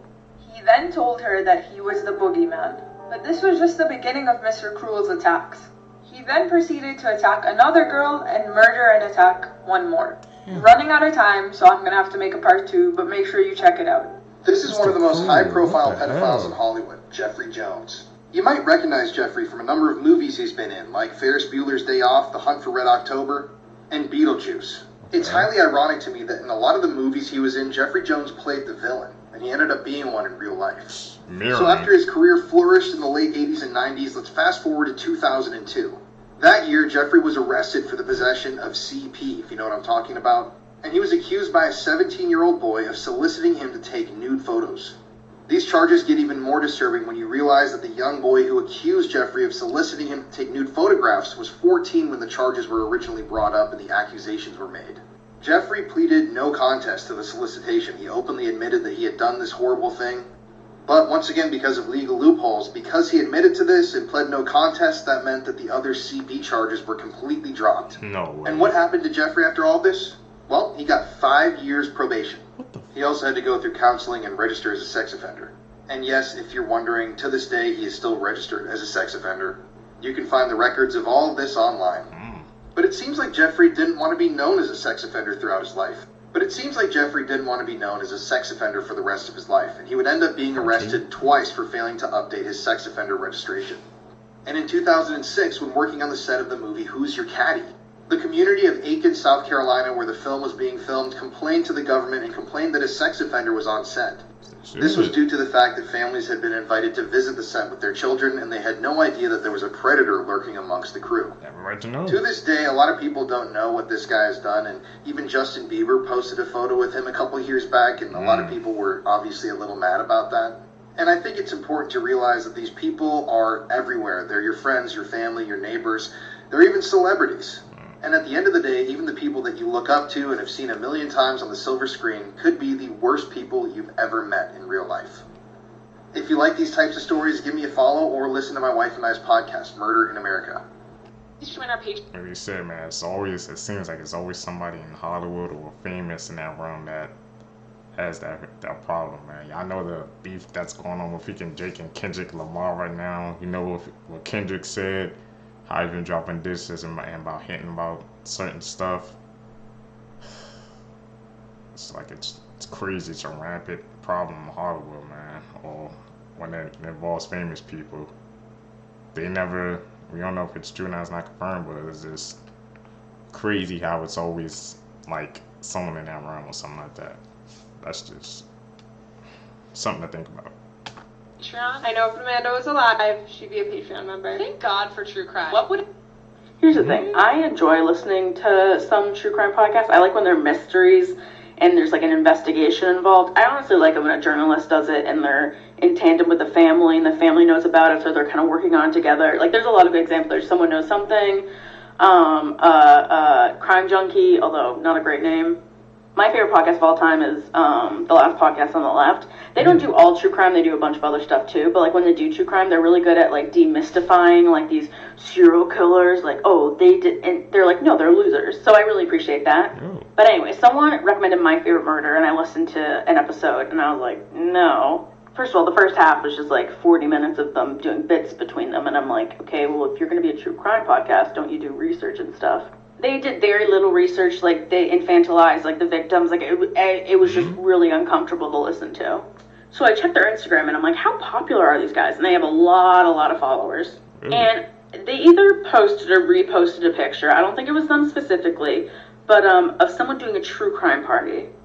And in my head I'm like, no, there's no way they're doing like actual victims of crimes. Like they're probably doing like movie things or like Sherlock Holmes, I don't know. No, it was actual cases of actual people, and they came dressed up. And one of them was dressed up as a pageant queen, like a toddlers and tiaras kind of person. Like the full pageant, like the crown and everything. Because she was impersonating a girl named JonBenet Ramsey who was murdered in 1997, who was 6. And they, like, reposted it. Like, at what point of delusion are you doing that? Like, that's genuinely disgusting. And they're really popular. Guys, again, I would just be, like, considerate of your consumption. Like, there are a lot of, like, true crime podcasts that, like, work very closely with victims and, like, raise a lot of money. Like, Crime Junkie, like, started a project where they actually identified 2 unidentified people because they raised enough donations to get the DNA testing for them, which was like, oh, it was amazing. It was like, oh, okay, you're doing something. Not doing bits and not dressing as, like, a child victim for a party. And Last Podcast on the Left does a lot of, like, alien episodes and Bigfoot episodes. Those are my favorite. That's actually insane. truly, that's one of the first time I heard about it. A true crime party where they dress up as the... Who even thought of that idea? Who even thought, hey, let's have a true crime party and we dress up as the victims? Knowing what they went through, y'all know the story, the background behind it, and y'all throwing a party, dressing up as them. Like, they don't think how that could like affect the family members and stuff like that. Like, what happens if somebody found out, I guess, in their family, man, that they're having a party and they're dressing up as a victim? That's not funny. That's not even a great idea or fun idea. Who the hell even thought that up, man? People nowadays, bro, I'm trying to tell you, they don't think before they act, before they do things like this, man. It's crazy. Things people do, man. As a form of entertainment, we gotta be better. Everybody, man, all around. You guys, if you guys stay with me to the end of the video, you're a true seeker seeking the truth. I greatly appreciate the support, guys. Like I said, if you guys subscribe to the channel, hit that post notification bell, hit that like button, man. We're growing. I greatly appreciate the support, man. Like I said, I know we can grow our community, the seekers, into something special. I just need you guys' help to follow those 3 simple steps, man. We're golden. Like I said, man, we've been daily uploading, man, every single day, man. I'm planning to do the same thing this month. Hopefully, I want you guys to stick with me through the journey. Like I said, I've been trying to upgrade the channels. Like I said, tell me also down below if you guys like my new reacting style, man. As you guys can see, I'm pausing way less. I'm trying to limit to 2 or 3 pauses, maybe throughout like the whole video, and just save my thoughts until after and kind of speak on it. I'll really only pause like through the video if it's like really important, if it's something I really have to get off my chest. But tell me if you guys like this new style. I'm trying to bring the best entertainment for you guys also, man. Like I said, send me videos you guys want to react to. If you guys, I know y'all been saying y'all don't want to see the same thing. So if you guys can send me the videos, that's why I say follow me on my social medias, because you guys send me the videos, I can put them, I can like compile the clips into the next video. So I need you guys to follow my social medias as well. I'm out. Peace, seekers. What's up, YouTube? Welcome back to the channel. How you guys doing? Hopefully you guys are doing alright, man. If you guys are brand new to the channel and you guys don't know what we do, we break down scary, creepy videos, man, on the net, on the web, from YouTube videos to TikTok videos, IG reels, Facebook, man. Anything weird, usual, and unexplained you can find right here on this channel. Just want to thank you guys, man, who's been tapping into the channel, subscribing, hitting that post notification bell, hitting that like button, man. We're growing the community, the seekers together. So I really appreciate your support, man. Like I said, I hope you guys enjoyed this new update on my new reacting style. Found this video for you guys today. Let's do what we do best. Let's seek the truth. This is the Hello Kitty murder case, and it's one of the most gruesome true crime stories you may ever hear about. This happened in 1999, and Fan here was abducted by 3 men and a girl. Fan Man Yu was then held inside of a flat that one of the killers rented out for about a month. She was tortured and beaten, and they even tried to pimp her out. And apparently she was hung up and used as a punching bag. They even went as far as burning up her legs so that she couldn't even walk. She also had no real food to eat. They forced her to eat human feces. After that immense stress her body went through, she died after a little over a month being held captive there. This is where things get even crazier. They cut up her body, dismembered her completely, and then cooked up her head. They then stuffed her half-cooked head into a Hello Kitty mermaid doll. Investigators found this and found many insects inside of it as well. The rest of her dismembered body was discarded somewhere. The only pieces of evidence the investigators found was the skull inside of the Hello Kitty doll, some teeth on the ground, and organs in the freezer. Reading this story makes me just feel so horrible for Fan Man Yi and the torture she went through. This is definitely the worst true crime case I've ever read about, and then there are just so many more details I can't even say. Let me know what you guys think about this case in the comment section below, and as always, these videos are for informational purposes only. It's definitely one of the darkest cases, man, we heard. Sent it to her friend. This is 20-year-old Emma Rigdon from St. Louis, Missouri. On April 15th of this year, Emma was with her son when she slapped his leg and put her hand over his nose and mouth. Obviously, this was preventing him from breathing. Emma decided to record this incident and send it to a friend. What the She also recorded another video of her covering her son's face with a blanket in her hand. This caused the boy to cry and grab at the blanket. Once she sent that video to her friend, she also sent a handful of text messages. The first text said, "I don't know, when I do that, I feel an adrenaline rush." Yeah, she's weird. The next text said, "I stopped right before he dies. Last time he was blue." The last twisted text she sent said, I really want to unalive him, but I don't want to go to jail. It's unfortunate, but he's just going to have to pay for his existence. The boy ended up surviving his wounds, and now someone else is taking care of him. Emma was arrested and charged with abuse or neglect of a child. And she should. She remains in jail without bond. The most disturbing cults in history, Part 1. These are the Anthill Kids, founded by this man, Roch Theriot, in Quebec, Canada. These events took place throughout the 70s and 80s. Using his excellent charismatic skills, he actually convinced a group of people to quit their jobs and follow him, promising unity and equality. He forbid them contact with their family and moved them out to the mountains. He called it Eternal Mountain. In 1978, he prepared for doomsday, having his followers build a town that could save them. He relaxed while they worked and compared them to ants on an anthill. To gain more followers and keep them devoted, he impregnated all female members. They were also forced to wear the same outfit, promoting equality. Those are some dangerous people, man, who can like control and manipulate you like that, and just make you go against your family. Those are some dangerous people, man. Definitely gonna have to stay away from them.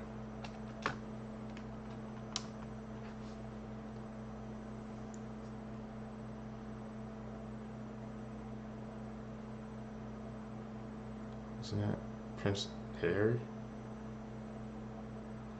She didn't look like she was smiling. Fake relationship? What? It's a facade? Is that what they're trying to tell us? You know, there's a lot that goes on behind the scenes with the Warrior family.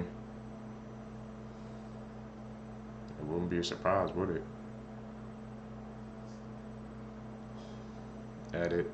Gotta call it out like I said. Here are some morbid facts about the Chernobyl nuclear disaster. Following the radiation leak, there were an estimated 150,000 abortions across Eastern Europe due to radiophobia. Many parents didn't want their babies to be born with mutations, even though the risk for most was quite low. Vasily Ignatenko was one of the first firemen to respond to the nuclear leak. After being exposed, he suffered in constant excruciating pain for 18 days before dying. He reportedly excreted blood more than 25 times per day and coughed up pieces of his own organs in those final days. When Pripyat was abandoned, people weren't allowed to bring their pets with them. Instead, firing squads were sent door to door to shoot pet cats and dogs so that they wouldn't transfer the radiation. Local ranchers noticed a dramatic increase in the genetic mutations of their animals following the leak. Some of the abnormalities included extra limbs and body parts in the wrong locations. It's been more than 4 decades since the Chernobyl accident, but experts estimate that Pripyat will remain uninhabitable for another 20,000 years. This is the first day my Barbie became alive. It was trying to walk, so I helped it. I made a huge mistake. My Barbie is learning to talk in Ohio now. That's weird. Barbie's alive? These are the 4 most haunted dolls in the world.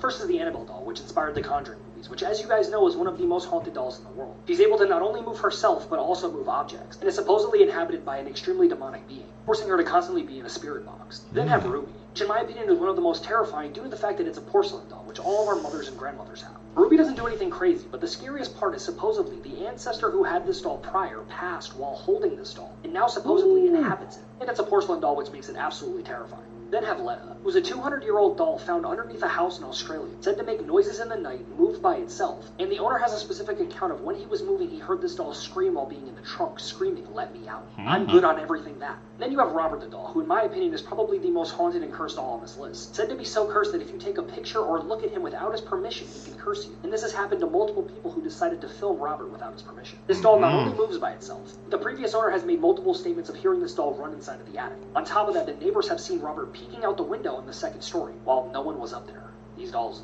they're scary. I'm not a dolls person, bro. I gotta keep the dolls away from me, man. They're just creepy to me. Was that doll alive though, the last one? Did we believe that, Seekers? Have you guys heard of the Night Lady? This all started in Chihuahua, Mexico, 2009. Residents started noticing something really disturbing. You see, now some of the children in the area were going missing. I gotta grab some food for this one. Look at this beautiful roll.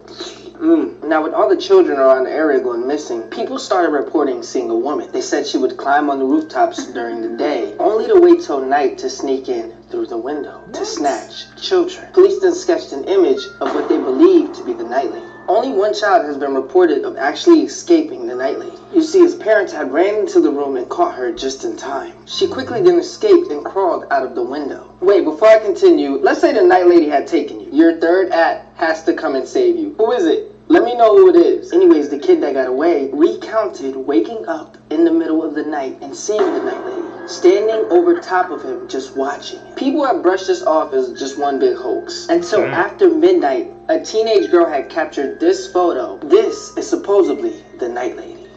4K.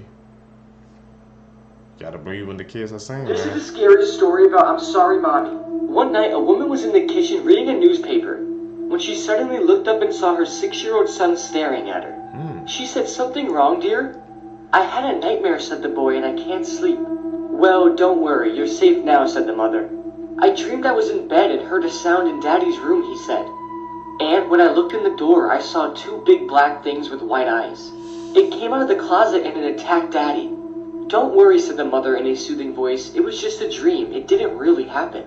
The boy then continued saying they ripped him into pieces and then ate him after. And they even licked the blood off the floor. "I thought if I ran away they wouldn't catch me, but they did. They were going to eat me, but they stopped and said, they wouldn't eat me if I promised to..." "To what?" said the mother. "Promise to distract you while they creep up behind you." "I'm sorry, Mommy," said the boy as the mother heard the floorboards behind her creak. The boy then watched with enjoyment as his mother was ripped apart piece by piece, with a giant smile on his face. This is the most terrifying McDonald's you'll ever see. In 1986, the first floating McDonald's called the McBarge opened up. The plan was for the boat to travel around the world and for people to enjoy McDonald's everywhere. But then something crazy happened. The 5 employees that lived on the boat went crazy. They started to hear voices at night and even began hallucinating. All of this slowly started driving them insane. After 3 years of this, one fry cook decided enough was enough. She decided to end her life. Her body was discovered on this very boat the next morning. The McDonald's were forced to close and was even abandoned for over 20 years. It seemed like everyone forgot about this floating nightmare. This was the case until 2 years ago when a company decided to renovate the boat. And this article was published about renovating the boat. But a year later, there was still no news about it. And the McBarge was still abandoned. But then a couple YouTubers decided to swim and break into the McBarge. As they went around, everything was eerily silent. Like can fall off a part 2. Yeah, that didn't even make it like national news. You would think something like that would, right, Seekers? A floating McDonald's? Yeah, we ain't heard nothing about that. Why is that? Gotta put our thinking caps on for that one.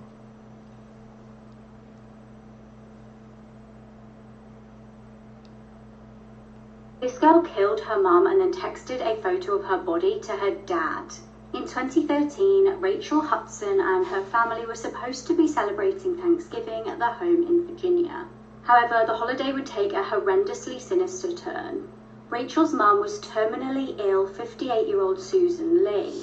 Rachel had been her mum's carer since she was just 9 years old. On the evening in question, Rachel and her dad got into an argument. When her dad left the house the next day to make the most of the Black Friday sales, Rachel did something unthinkable. She took a weapon out of the wardrobe and loaded it. She apparently thought about unaliving herself at this point, but she didn't want to put her mum through the trauma of finding her body. She then walked into the room where her mum was and said, "I'm sorry, this is what has to happen."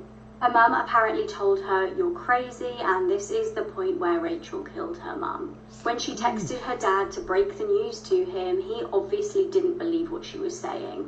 She then took a photo of her mum's body and texted it over to her dad. Rachel was sentenced initially to 50 years in prison, but this was reduced to 18 years because of an apparent undiagnosed mental illness.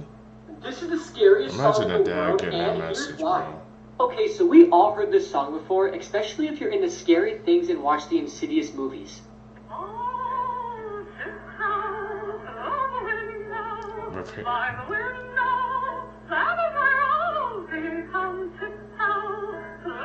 But do you know the very disturbing and chilling backstory behind this song? Well, Well, the song is called Tiptoe Through the Tulips, and it was recorded and released in 1968 by American singer Tiny Tim. Alright. And when the song was first released, it didn't have the scary reputation it has now.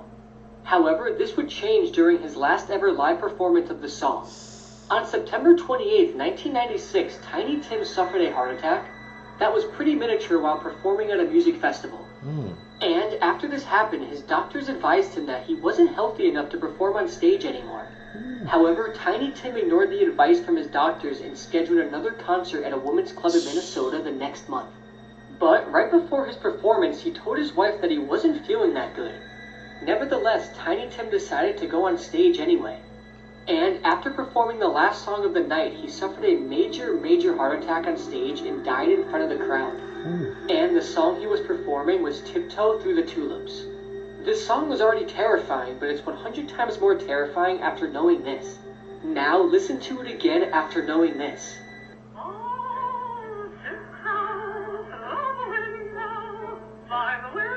It's a different vibe.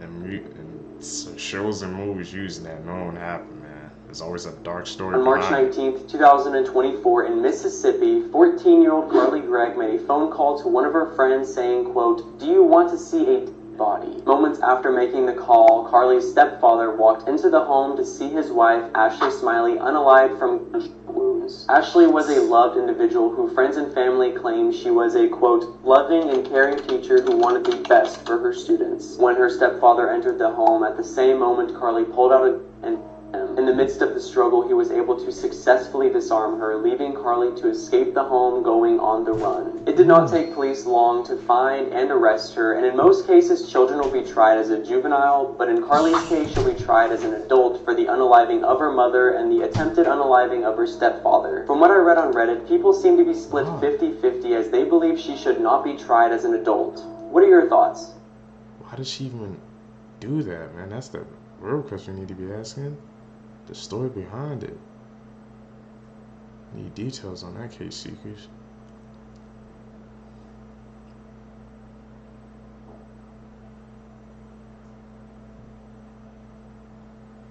Alone and you hear a knock, don't answer the door. That was my grandmother's one rule when she left me the family house. I thought it was just the rantings of an old woman.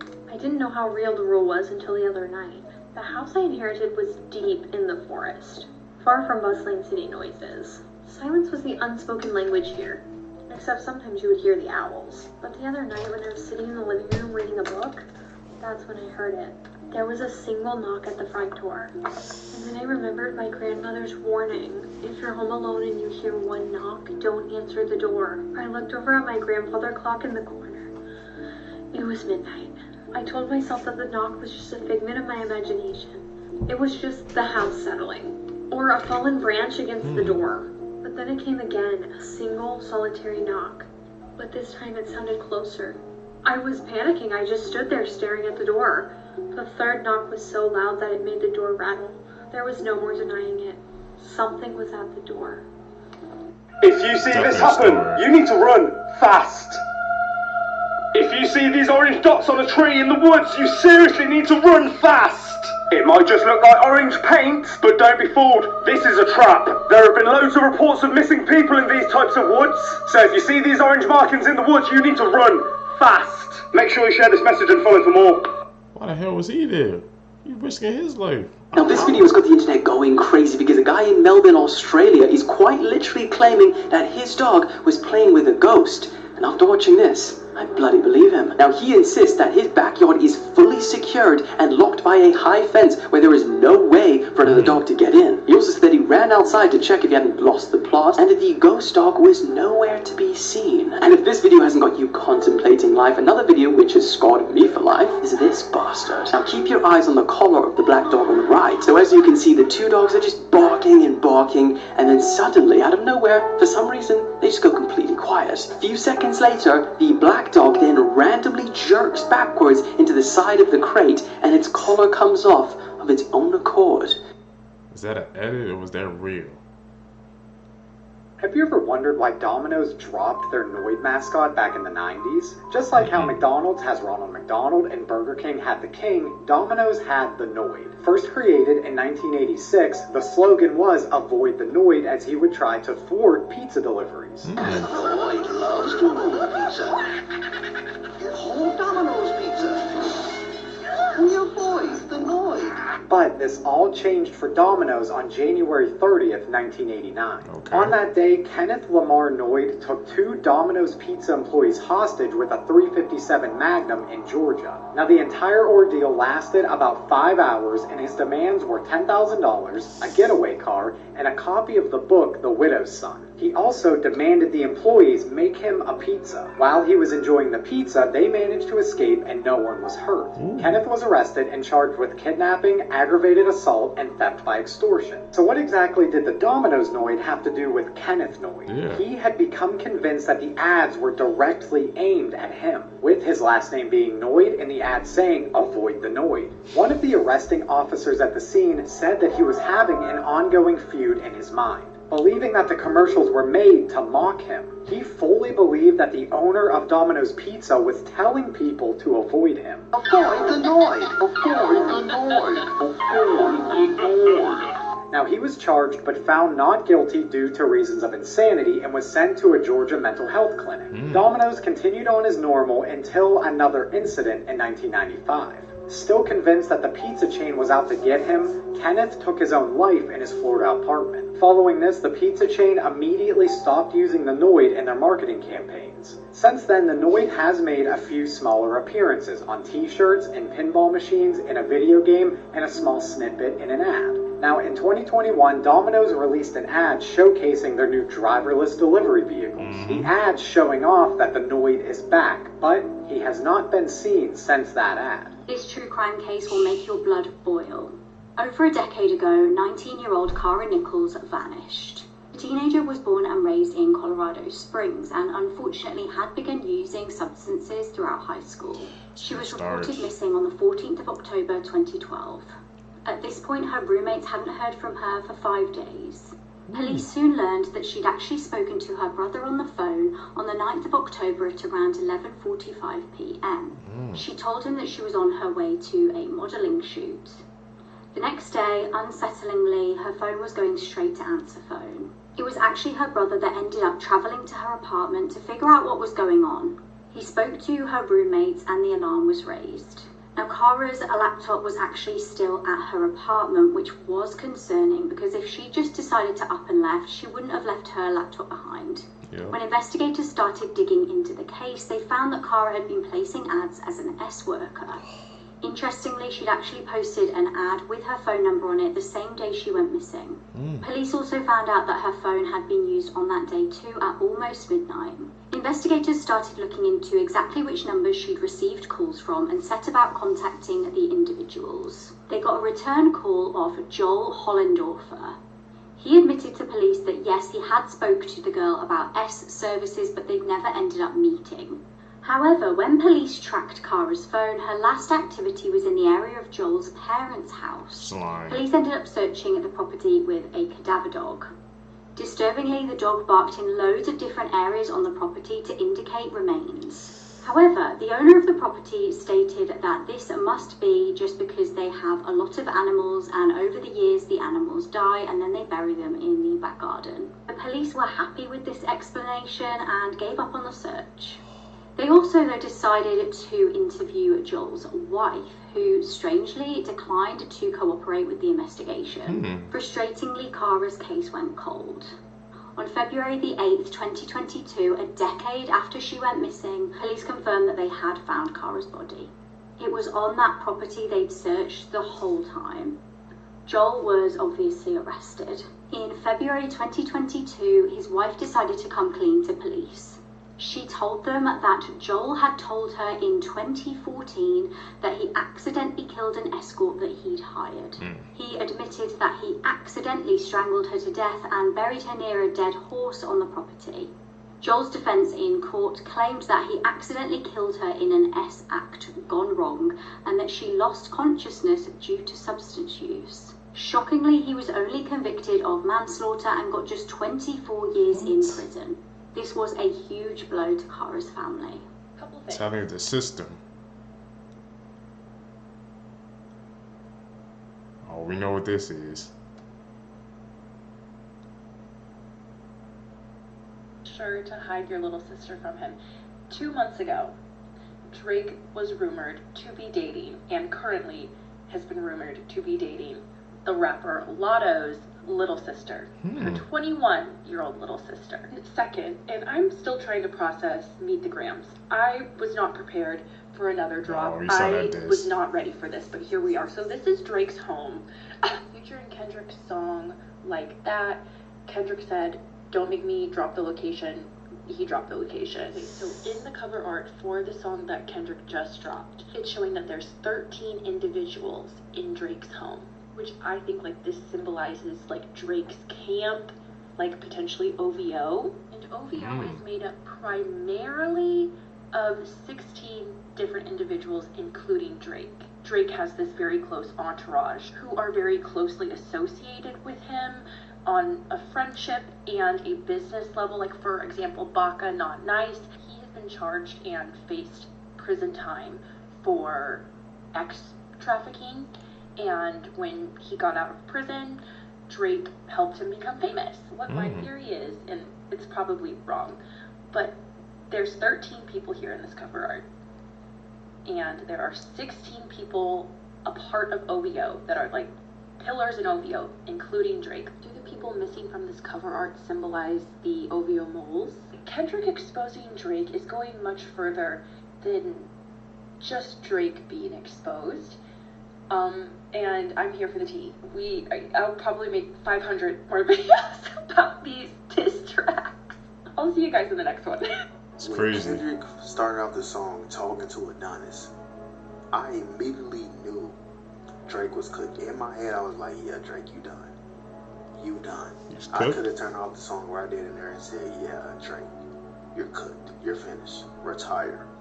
Because I have never heard a rapper talk to somebody kids. You know, talk to the dude who's like talking to a dude who he's beefing with, like his kids in a song. I've never heard that before.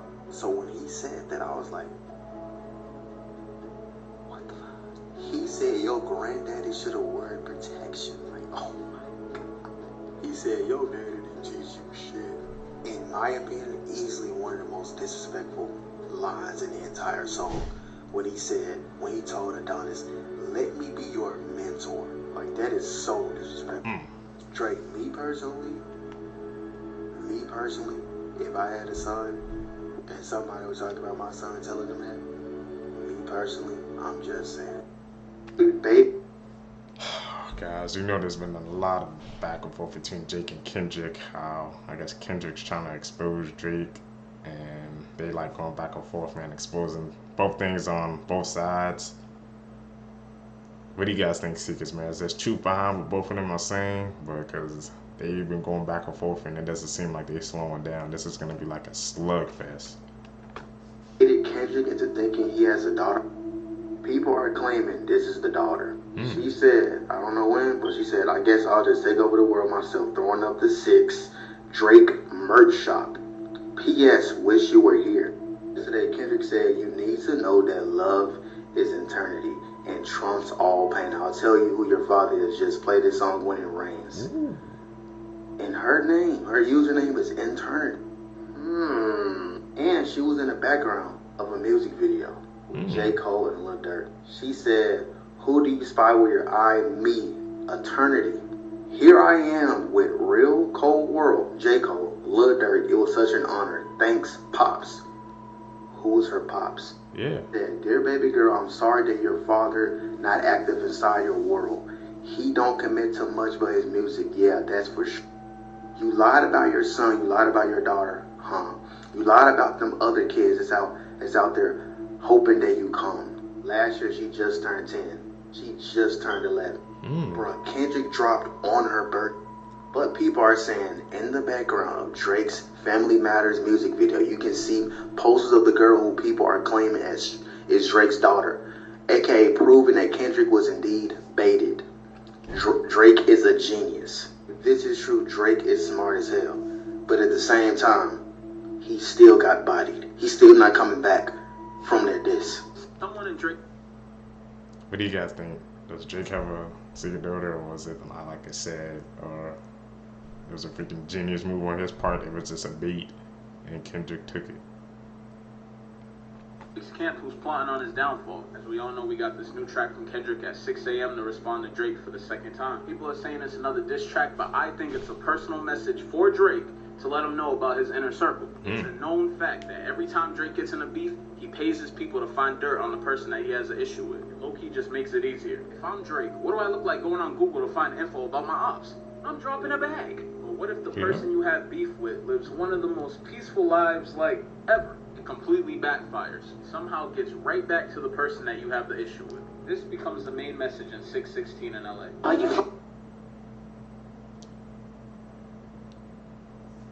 There's a mole inside OVO, but I heard that kind of Drake, he kind of like, he can say he planted all that information, so it was just fake. And I guess whoever it was, if there was a mole, they just gave themselves up, and he knows now. It's like they playing these mind games back and forth, Kendrick and Drake. It's like, damn. This ain't just, to me, this ain't no freaking regular beef, bro. It's like, they're throwing, like I said, the support of this album, the back it, Kendrick is literally saying he has nothing to hide. I mean, this album talked about it all. In that album, he said he cheated on his wife, had family issues. That whole album was basically a therapy session. Any dirt that Drake's trying to find on Kendrick right now is pointless. Drake's paying people to find info while he's sitting on the couch like this. It's a perfect alley-oop to see what Drake's gonna do next. Could it be something like Back to Back that's a straight hit record and just can't be avoided? Or will we see a poorly made diss track that has no chance of winning this battle? Only time will tell, but it's undebatable that these two are the greatest artists of our generation. Drake and Kendrick Lamar got in a rap battle. Who do you think would win? Gotta go with Kendrick. I'm just saying, I think Drake is an outstanding entertainer, but Kendrick, his last album was outstanding. Obama saw this a couple of freaking years ago where he's a damn prophet. What the hell? It's like, my people, they already was picking sides back then, man. You pick it, so Obama got freaking Kendrick over Drake. Is that insane? Is that crazy, man? You know, everybody has their freaking side, bro. This beef, man, is gonna go off for a minute. That's it, YouTube. If you guys stay with me to the end of the video, your true seeker is seeking the truth. I really appreciate the support, man. Like I said, hit that subscribe button, man. Hit that like button. Let's grow our community, the seekers, together. Like I said, man, I'm trying to do everything I can to upgrade this channel, so I really appreciate your support. You guys hitting that like button, it makes everything possible. Follow me on my social medias, man. Send me the videos that you guys want to react to. I'm out. Peace, seekers.